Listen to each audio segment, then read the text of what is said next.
Hello friends, welcome to high study. FCI food corporation of India के under में recruitment आने वाली है। 2024 की अच्छी खासी वैकेंसी होगी। इसकी इंफॉर्मेशन मैं आप लोगों को ऑलरेडी दे चुका हूं और टाइम टाइम पर आप लोगों को अपडेट भी कर रहा हूं एफसीआई वैकेंसी के रिगार्डिंग। तो कुछ लोग पूछ रहे थे कि सर जो एफसीआई में वैकेंसी आती है उसका जो पेपर होगा वो किस तरीके से होता है, पेपर 1 का एग्जाम पैटर्न क्या होता है और पेपर 2 का क्या एग्जाम पैटर्न होता है, किस पोस्ट में किस टाइप के क्वेश्चन पूछे जाते हैं। तो इस वीडियो में मैं आप लोगों को इंफॉर्मेशन दूंगा जिसमें हम लोग देखेंगे कि फेज 1 का सिलेबस क्या होता है, फेज 1 का एग्जाम पैटर्न क्या होता है। उसके बाद फेज 2 होता है तो फेज 2 का सिलेबस देखेंगे, फेज 2 का एग्जाम पैटर्न देखेंगे और फेज 2 में किस पोस्ट के लिए कितने पेपर होते हैं वो भी देखेंगे। तो ये ऑफिशियल नोटिफिकेशन है जो मैं आप लोगों के लिए डाउनलोड कर रखा है। तो इसी में से मैं आप लोगों को एक्सप्लेन करूंगा कि क्या आप लोगों का एग्जाम पैटर्न रहेगा। तो चलिए देख लेते हैं। तो जो यहाँ से मैं आप लोगों को एक्सप्लेन करूंगा, pattern of the online test. Paper आप लोगों का कैसे होता है, ऑनलाइन होगा। कुछ को ये भी नहीं पता होगा कि सर ऑफलाइन होता है कि ऑनलाइन होता है। तो पेपर आप लोगों का ऑनलाइन पेपर होगा। उसके बाद पेपर में the online test will comprise of phase 1। आपका जो पेपर होता है, जो एफसीआई में किसी भी वैकेंसी के लिए आप लोग भरो, किसी भी पोस्ट के लिए भरो, डिपो के लिए भरो या फिर आप लोग जनरल के लिए भरो या अकाउंट्स के लिए भरो या स्टेनोग्राफर के लिए भरो या जेई के लिए भरो, किसी भी पोस्ट के लिए आप लोग अगर फॉर्म भरते हैं तो आपका जो पैटर्न रहेगा वो रहेगा फेज 1 एंड फेज 2। यानी कि आप लोग को दो फेज देने हैं, फेज 1 देना है और फेज 2 देना है। अब हम लोग देखेंगे कि फेज 1 में कितने पेपर होंगे। जो आप लोग का फेज 1 होगा, the online examination phase 1 shall be comprise irrespective of the post the structure of the phase 1। तो जो फेज 1 होगा आप लोगों का, सिर्फ और सिर्फ उसमें एक पेपर होगा, एक पेपर होगा। और जो फेज 1 होगा वो आप लोगों के लिए, सबके लिए कॉमन होगा। आप लोगों ने किसी भी पोस्ट के लिए अप्लाई किया हो वो आप लोगों को देना ही देना है। तो फेज 1 बोलो या पेपर 1 बोलो फेज 1 का, तो वो कॉमन रहेगा। तो अगर आप लोगों ने अकाउंट्स के लिए भरा तो भी आप लोगों को फेज 1 देना है। अगर आप लोगों ने स्टेनोग्राफर ग्रेड सेकंड के लिए भरा है तो भी आप लोगों को फेज 1 का जो पेपर है वो देना ही देना है। चाहे आप लोगों ने इवन जेई के लिए भी अगर आप लोगों ने फॉर्म भरते हो एफसीआई में तो आप लोगों को फेज 1 का जो पेपर है वो देना है। वो आप लोगों का क्या होगा, तो ये तो है आप लोगों का फेज 1 में आता क्या क्या है। जो पहला ही पेपर होगा आप लोगों का फॉर्म भरने के बाद, उसमें क्या क्या आता है वो हम लोग देख लेंगे। तो सबसे पहले देखेंगे कि जो आपका जो पेपर रहेगा वो 4 सेक्शन में डिवाइड रहेगा। 4 सेक्शन, पहला सेक्शन इंग्लिश, दूसरा सेक्शन रीजनिंग, तीसरा सेक्शन न्यूमेरिकल एप्टीट्यूड और चौथा सेक्शन आप लोगों का जीएस।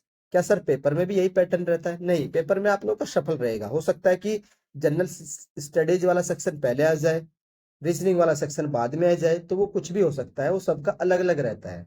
बस ये रहेगा कि हाँ सेक्शन 4 ही पूछे जाएंगे। तो 4 सेक्शन हो गए। अब चारों सेक्शन के क्वेश्चन देख लेते हैं कि किस पर्टिकुलर सेक्शन से कितने क्वेश्चन पूछे जाएंगे। इंग्लिश से 25 पूछेंगे, रीजनिंग से 25, न्यूमेरिकल एप्टीट्यूड यानी मैथमेटिक्स से 25 और जीएस से आप लोगों के 25 पूछे जाएंगे। इसमें क्या रहता है, आप लोगों का एक क्वेश्चन 1 मार्क्स का रहता है। तो टोटल क्वेश्चन कितने हो गए आप लोगों के? 100 हो गए, 100 मार्क्स के रहेंगे। और टाइमिंग कितनी रहेगी आप लोगों को? 1 घंटा रहेगा, 60 मिनट आप लोगों की टाइमिंग रहेगी। उसके बाद एक चीज ये ध्यान रखनी होती है एफसीआई के बारे में, कट ऑफ कम इसी वजह से जाती है क्योंकि इसमें आप लोगों की सेक्शनल टाइमिंग होती है। इंग्लिश का सेक्शन आप लोग को 15 मिनट में करना ही करना है। अगर आप लोग कई बार अच्छे खासे जो स्टूडेंट होते हैं, पढ़ने में अच्छे होते हैं, वो इंग्लिश का सेक्शन 5 मिनट में कर देते हैं। तो वो सोचते हैं कि ये जो 10 मिनट है ये मैं रीजनिंग वाले सेक्शन में या जीएस वाले सेक्शन में लगा दूंगा, लेकिन आप लोग ऐसा नहीं कर पाएंगे। जब तक आप लोग के 15 मिनट फिनिश नहीं होंगे आप लोग नेक्स्ट सेक्शन पर जंप नहीं कर पाएंगे। ये आप लोग का सेक्शनल टाइमिंग रहेगी। इसमें पेपर आप लोग का बाइलिंगुअल होता है, हिंदी और इंग्लिश। तो जब आप लोग पेपर 1 दे दोगे, ये तो आप लोग का पेपर 1, पेपर 1 में नेगेटिव मार्किंग भी रहती है, 1/4 मार्क्स की रहेगी, यानी 0.25 मार्क्स आप लोगों के कट लिए जाएंगे। ये आप लोग का पेपर 1 है। पेपर 1 आप लोगों ने दे दिया फॉर्म भरने के बाद, पेपर 1 का रिजल्ट भी आ जाता है, तो जल्दी आ जाता है वो, 1 महीने के 1 डेढ़ महीने में आपका पेपर 1 का रिजल्ट आ जाएगा। जब रिजल्ट आएगा उसमें जो आप लोगों का रहेगा रिजल्ट में, तो जिस भी पोस्ट के लिए आप लोगों ने भरा, मान लीजिए आप लोगों ने डिपो के लिए भरा है, डिपो के लिए भरा है, तो डिपो में मान लो कितनी वैकेंसी है, मान के चले 200 वैकेंसी है। तो 200 वैकेंसी के लिए आप लोगों ने भरा था, तो आप लोगों को जो इसका 15 गुना देखिए, तो 0 0 15 दूनी 30 और 2 0, यानी कि इसमें आप लोगों के 3000 कैंडिडेट को बुलाया जाएगा फेज 2 के लिए। जितनी भी वैकेंसी होगी, जिस भी पोस्ट के लिए आप लोगों ने भरा उसका 15 गुना कर लीजिएगा। अब चलते हैं, तो फेज 1 एक्सप्लेन कर दिया मैंने, पेपर 1 एक्सप्लेन कर दिया। अब चलते हैं फेज 2 के बारे में। पेपर 1 का रिजल्ट आने के बाद क्या होगा, फेज 2 होगा। ये जो फेज 2 होगा, इसमें अब आप लोगों का ये डिपेंड करेगा कि आप लोगों ने किस पोस्ट के लिए अप्लाई करा।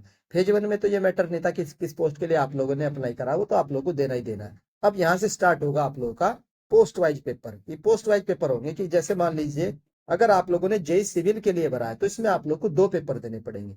फेज 2 में 2 पेपर देने होंगे। अगर आप लोगों ने जेई सिविल के भरा है, जेई के लिए इलेक्ट्रिकल के भरा तो भी आप लोग को 2 पेपर देने पड़ेंगे। और स्टेनोग्राफर ग्रेड 2 के लिए भरा है तो इसमें सिर्फ आप लोगों को एक ही पेपर देना है, वो होगा पेपर 3। देखिए, ना पेपर 1 होगा ना पेपर 2 होगा, पेपर 3 होगा। उसका पैटर्न अलग होगा, वो भी हम लोग देखेंगे। उसके बाद चलते हैं, अगर आप लोग जनरल के लिए भरते हैं, सबसे ज्यादा कैंडिडेट जनरल के लिए भरेंगे, तो इसमें कुल मिलाकर के एक ही पेपर होगा फेज 2 में। और अकाउंट्स में 2 होंगे, टेक्निकल में 2 होंगे, डिपो में भी एक ही पेपर होगा, और हिंदी वाले में 2 पेपर होंगे। तो अगर मैं आप लोग को मोटा मोटा समझाऊं कि जो ज्यादा कैंडिडेट रहते हैं वो किसके रहेंगे, वो जनरल के रहेंगे और डिपो के रहेंगे। तो इनमें सिर्फ और सिर्फ आप लोगों को कुल मिलाकर के 2 ही पेपर देने होते हैं। एक फेज 1 में दोगे और एक आप लोगों को, एक तो फेज 1 का होगा और एक हो जाएगा आप लोगों का फेज 2 का। ओनली सिर्फ 2 पेपर देने हैं। बाकी जितनी भी पोस्ट बचती हैं 7-8, उसमें आप लोगों को 3 पेपर देने हैं। एक तो फेज 1 का हो गया और 2 हो गए फेज 2 के। तो आई होप मैं आप लोगों को एक्सप्लेन कर चुका हूँ। तो देख लिया कि पेपर कितने देने हैं, ये तो मैंने आप लोगों को बता दिया है। अब देखते हैं कि सब जो फेज 2 में जो पेपर होंगे, पेपर 1, पेपर 2, पेपर 3, उनका क्या एग्जाम पैटर्न रहेगा। तो अब मैं आप लोग को उसका एग्जाम पैटर्न बता देता हूँ फेज 2 का। तो यहाँ से रहेगा आप लोगों का फेज 2। तो ये आप लोग का फेज 2 का पेपर 1 है, जिसमें आप लोग के पूछे जाएंगे 4 ही सेक्शन रहेंगे जो आप लोग के फेज 1 में थे। बस इसमें आप लोगों का यहाँ पर जीएस वाला सेक्शन है, इसका वेटेज बढ़ा करके 25 से 45 कर दिया है। वो टाइमिंग आप लोग की सेम रहेगी, सेक्शनल टाइमिंग रहेगी। तो आप लोग को 90 मिनट्स में कितने क्वेश्चन करने हैं, 120 क्वेश्चन करने हैं। 90 मिनट्स में 120 क्वेश्चन करने हैं, 1/4 की नेगेटिव मार्किंग रहेगी। तो ये आप लोगों का फेज 2 का पेपर है। ये आप लोगों को, अगर आप लोगों ने डिपो के लिए भरा तो यही पेपर देना है, इसी के बेस पर सिलेक्शन हो जाएगा। अगर आप लोगों ने जनरल के लिए भरा तो भी आप लोगों को यही पेपर देना है, इसी के बेस पर सिलेक्शन होगा। अगर आप लोगों ने जेई के लिए भरा है तो ये तो पेपर देना ही देना है। इसके साथ आप लोग को पेपर 2 अपने टेक्निकल फील्ड का देना है, चाहे फिर वो जेई हो, चाहे फिर वो आप लोग का अकाउंट्स हो, चाहे फिर आप लोग का वो स्टेनोग्राफर का हो, चाहे फिर आप लोग का हिंदी वाला हो। तो उसमें आप लोगों को एक्स्ट्रा पेपर देना पड़ेगा अपने फील्ड का, इसके साथ ये देना ही देना है फेज 2 का पेपर 1। तो ये इसका पैटर्न है। उसके बाद अब पूछोगे कि सर इसमें सिलेबस क्या रहता है। देखो, सिलेबस तो आप लोग का पेपर 1 का पेपर 2 का सेम रहेगा, जो भी आप लोगों के फेज 1 एंड फेज 2 में होंगे। उसके बाद पेपर 2 में आप लोगों का चेंजेस रहेगा, वो डिपेंड करेगा कि आप लोगों ने किस पोस्ट के लिए भरा। तो 60 क्वेश्चन पूछे जाएंगे, 60। तो 60 आप लोगों के किसमें, अकाउंटिंग वाले सेक्शन में, ये जेई मैकेनिकल वाले हैं। और ये उन आप लोगों का chemistry for applying for the post of assistant, ये टेक्निकल वाले हैं। तो टेक्निकल का यहाँ से 60 आएंगे। अगर आप लोगों ने अकाउंट्स का भरा तो यहाँ से 60 आएंगे, जेई का भरा तो ये 60 आएंगे, ये 60 क्वेश्चन आएंगे। उसके बाद अगर आप लोगों ने हिंदी के लिए भरा तो ये आप लोगों के 60 क्वेश्चन आएंगे। तो आई होप आप लोग को मैंने ये बता दिया कि पेपर 2, फेज 2 के पेपर 2 में क्या कितने कितने मार्क्स के क्वेश्चन आते हैं। अब आप लोग बोलेंगे कि पेपर 2 का तो हमें सिलेबस बता दीजिए। तो यहाँ से आप लोग का पेपर 2 के पेपर 2 का सिलेबस है। तो ये आप लोग का जेई सिविल का सिलेबस है, फेज 2 के पेपर 2 का। उसके बाद यहाँ से आप लोग को जेई इंजीनियर, ये इलेक्ट्रिकल एंड मैकेनिकल का सिलेबस रहेगा फेज 2 के पेपर 2 का। ये असिस्टेंट ग्रेड 3 अकाउंट्स का है, ये आप लोग के 60 नंबर का आएगा पेपर 2 में। ये आप लोग का टेक्निकल का, ये भी 60 नंबर का आएगा। ये फेज 2 के पेपर 2 का सिलेबस है। यहाँ से आप लोग का पेपर 3 है, ये सिर्फ और सिर्फ किस में होगा, ये आप लोग का ग्रेड 2 में होगा। ये बाकी किसी भी पोस्ट में नहीं देना है, ये उन्हें सिर्फ यही देना है, उनको पेपर 1 नहीं देना है, पेपर 2 नहीं देना है फेज 2 के। तो ये आप लोगों का ये फेज 3 का सिलेबस है। तो ये चीज मैं आपको एक्सप्लेन कर चुका हूँ कि किस तरीके से आप लोगों के एग्जाम पेपर कंडक्ट होंगे। मैं आप लोगों को शॉर्ट में यहाँ पर एक्सप्लेन कर देता हूँ कि जो भी मेजर पोस्ट है, सबसे पहली जो पोस्ट आती है आप लोगों की वो जनरल की आती है, जनरल। तो जनरल में आप लोग को पेपर 1 देना है। उसके बाद आप लोग पेपर 1 में से 15 गुना कैंडिडेट पास होंगे, वो पेपर 2 देंगे। पेपर 2 के आधार पर आप लोग की मेरिट बनेगी और मेरिट के आसपास आप लोग का सिलेक्शन होगा मेरिट के बेस पर। पेपर 1 में आप लोग का क्या पूछे जाएंगे, यहाँ पर आप लोग के 100 क्वेश्चन रहेंगे, यहाँ पर आप लोग के 120 क्वेश्चन रहेंगे। यहाँ पर 4 सेक्शन होंगे, यहाँ पर भी 4 सेक्शन होंगे। बस यहाँ पर आप लोग का जो जेके है 25 की होगी और यहाँ पर जेके पेज 2 में 45 की होगी। ये चीज जनरल के लिए भी वैलिड है और ये चीज आप लोगों की डिपो के लिए भी वैलिड है। तो डिपो या फिर जनरल 2 पेपर देने हैं। Paper 1 and paper 2। पेपर 1 जो 15 गुना कैंडिडेट पास करेंगे वो पेपर 2 देंगे।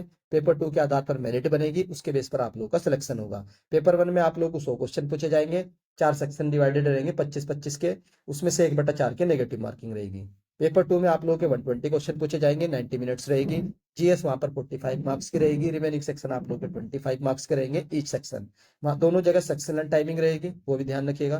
तो ये मैंने दोनों का बता दिया है। बाकी जो अगर रिमेनिंग पोस्ट बची उनमें आप लोगों को इसके साथ साथ एक पेपर और देना है, वो आप लोगों का 60 नंबर का रहेगा। वो आपके टेक्निकल फील्ड का होगा, अकाउंट्स वाले अकाउंट का देंगे, टेक्निकल वाले टेक्निकल का देंगे, और जो बाकी जो है वो जेई वाले अपने मैकेनिकल फील्ड का देंगे, जो इलेक्ट्रिकल मैकेनिकल वाले।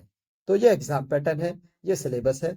मैं सारी चीज आपको एक्सप्लेन कर चुका हूँ। ये पीडीएफ में मैं अपने टेलीग्राम ग्रुप हाई स्टडी में डाल दूंगा, आप लोग उसको ज्वाइन करिए। वहीं पर मैं आप लोगों को जो भी मुझे अपडेट देनी होगी एचसीआई के रिगार्डिंग वहां पर भी दे दूंगा। और इतनी सारी चीजें जानने के बाद भी फिर भी आप लोगों के कुछ डाउट्स रह जाते हैं इस रिक्रूटमेंट के रिगार्डिंग, किसी भी पोस्ट के रिगार्डिंग हो, तो आप लोग कमेंट सेक्शन में पोस्ट करिएगा। वो डाउट मैं आप लोगों का कमेंट सेक्शन में ही क्लियर कर दूंगा। आई होप आप लोगों को ये वीडियो पसंद आई होगी, और अगर वीडियो पसंद आती है तो वीडियो को लाइक करिएगा। चैनल पर फर्स्ट टाइम विजिट कर रहे हो तो चैनल को सब्सक्राइब कर लो, बेल आइकन को ऑन कर लीजिए। वीडियो देखने के लिए धन्यवाद। Thank you.